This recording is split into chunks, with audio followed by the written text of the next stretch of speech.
సూర్యాపేట జిల్లా నేరేడుచర్ల మండలం చిల్లపల్లి వద్ద పత్తి లోడుతో వెళ్తున్న లారీ అగ్ని ప్రమాదంలో కాలి బూడిదైంది. లారీ కరీంనగర్ నుంచి చెన్నైకి వెళ్తుండగా ఘటన చోటు చేసుకుంది. స్థానికులు అగ్నిమాపక సిబ్బందికి సమాచారం ఇవ్వగా వారొచ్చి మంటలను అదుపు చేసే ప్రయత్నం చేశారు. కానీ అప్పటికే లారీ పూర్తిగా దగ్ధమైంది.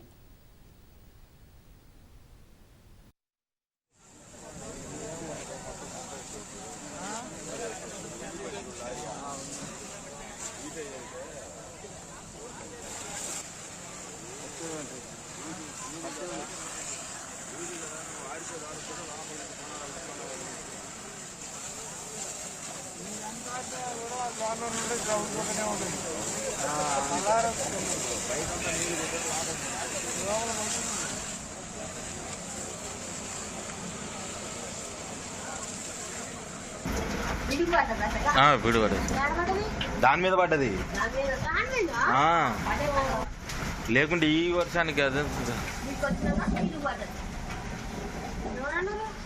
వాళ్ళే చెప్పారు.